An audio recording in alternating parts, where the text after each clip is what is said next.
Your selfishness is the only limitation to your potential. Your selfishness is the only limitation to what you can achieve. You were born with unlimited capacity to do whatever you want to do, to have whatever you want to have, to be whoever you want to be, but only when you lose the selfishness, only when you begin to bring other people into the picture, because you might be willing to let yourself down. These days, it seems like people shirk responsibility.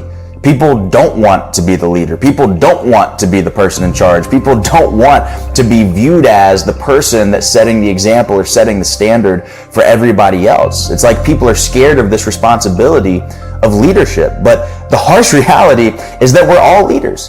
And it doesn't matter what position you play in society. It doesn't matter what position you play in your company or your team. It doesn't matter if you want to be a leader or not. It doesn't matter who you are, where you come from, or your socioeconomic status. You are a leader whether you want to be or not. When I was 17 or 18 years old, I was a gymnast and I used to coach at this gymnastics camp out in the middle of nowhere in Tennessee. And we had this one little girl who was 8 years old when she went to camp.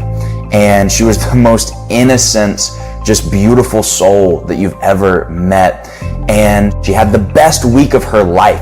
And the office gets a call from her mother.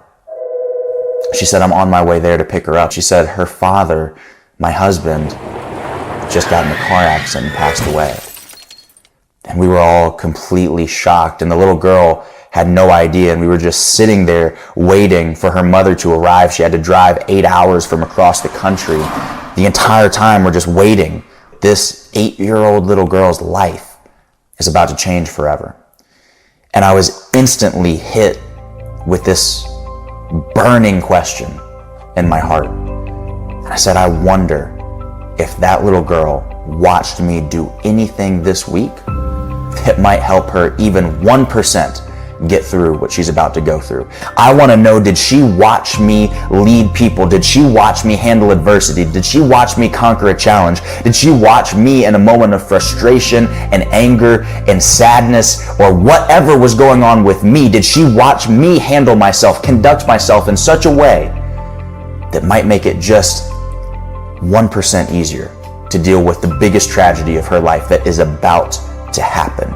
Somebody's looking to you as an example. And it might be completely subconscious. It might be somebody you've never even met. It might be somebody at the gym that you go to every single day and they watch how you do those sets and they watch how you handle it when it gets difficult. It might be somebody at work. It might be one of your employees or your coworkers, but somebody watches the way that you react under stress, under pressure, under adversity and opposition, and they're looking to you to set the example. Whether you want to or not, you are setting an example for somebody. The only question you have to ask yourself is, what type of example do you want to set? You can try and shirk off this responsibility of being a leader, or since it's going to happen anyway, since you're going to be a leader anyway, you can embrace that responsibility. You can embody that responsibility. You can take on that responsibility willingly and openly, and you can treat it as an obligation, because once you do, you will be able to outcompete anybody else. Because until you begin to view leadership as your responsibility, as your obligation that you are expected to execute with excellence, you can't compete with somebody like me. You can't compete with somebody that was born, that was built, that was put on this earth to help people. I was put here to make an impact. I was put here to help others. I was put here to lead.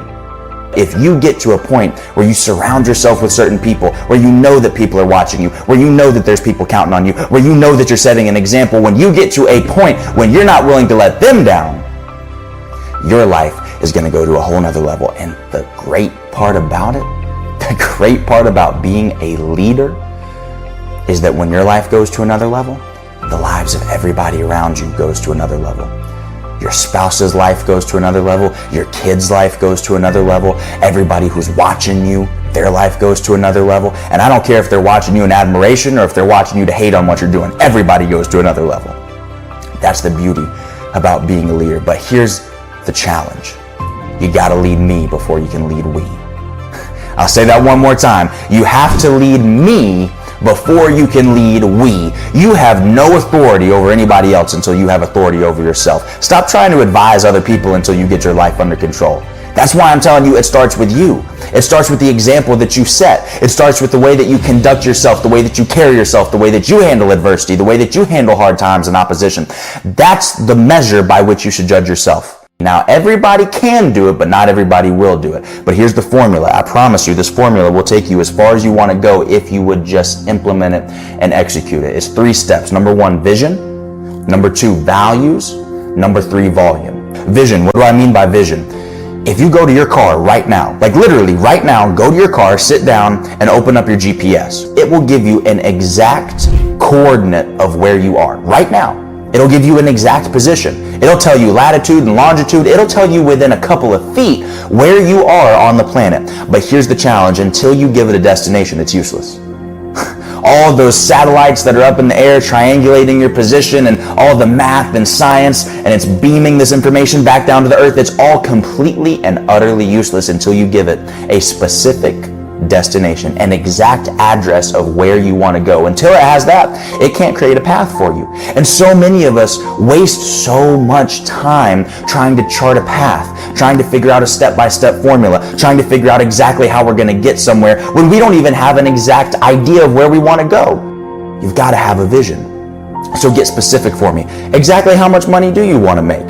Exactly how big do you want your business to be? Exactly how many employees do you want to have? What kind of house do you want to live in? What kind of car do you want to drive? What kind of vacations do you want to take? What kind of hobbies do you want to develop? What kind of fitness do you want to have? What kind of health do you want to have? What do you want to look back at you when you look into the mirror? Who do you want to be? Who do you want to become? What kind of life do you want to live? You've got to get specific, because until you have a vision, you will never be able to chart a path to achieve that vision. We're never going to hit a target that we aren't aiming for. Now, once you've got the vision, we need to start reverse engineering this with our values. And we have to ask ourselves the question, now that we have this vision, who must I become to achieve that vision? What kind of values would I have to have? What kind of beliefs would I have to have if I wanted to make this vision become a reality? What kind of behaviors and actions would I have to do? What would I need to think about? What kind of habits and routines would I need to have if I want to make this thing become a reality? So you can literally have a vision, reverse engineer it, and that becomes your plan. And you just say, okay, instead of thinking about all the different things that I need to do, why don't I just focus on all the different things that I need to become? Because when you become the right person, then the actions that you're going to do will come naturally to you. See, you can try and go work hard. You can try and be dedicated. You can try and be committed. You can try and do the things that in your mind you associate with those behaviors, with those types of people. But when you simply become that person, when you become the person that is capable and willing and deserving of getting those outcomes that you want, then the outcomes come naturally. You don't have to think too much about the how, because you understood the what and you became the who. The how will take care of itself. So do me a favor, focus on the vision, focus on the values, and then focus on the volume. It's so funny when people come up to me in the gym and they'll say, how'd you get those arms? How do you look like that? And they expect me to tell them some sort of secret, some sort of tactic, some sort of technique or strategy or training method that they've never heard of, or some supplementation routine that is going to change their life. And I tell them, I did the exact same thing for 15 years straight. I worked out every single day for 15 years straight, for a decade and a half. That's how I did this, as I was consistent. It was effort over time. It was work ethic times consistency. That's the formula for success. So, vision, values, volume. If you follow that 3-step formula, I promise you that you can figure out how to accomplish anything that you want. Now, here's the reality though. We all have the ability to lead. We all have the ability to follow that formula. We all have the capability of doing that, but most of us won't do it. Most of us live our whole lives stuck in possibility and potential instead of purpose and performance. Most of us stay stuck, capable of so much, but actualizing very little of that potential. I was afraid of what somebody else was going to judge me off of because of my past, because of what I had done, because I hadn't always been this person. Somebody was going to bring all that stuff back up and they were going to keep me there. And it's such a crazy mindset. It's not going to be easy. It's not an easy process. This pruning process is painful. There is somebody in this world who is suffering because they haven't experienced your leadership. There's somebody in this world because you haven't shared your story, because you haven't inspired somebody, because you haven't reached back to help somebody else through what you may have already gone through, because of who you may have been. You are uniquely equipped to help somebody else and you haven't done it. They are waiting for the experience that only you are uniquely equipped and qualified to use to help them, because somebody's stuck down there right now and they need the advice, they need the perspective, they need the empathy from somebody who's been there before. Lead yourself, lead others, and together we can make the world a better place.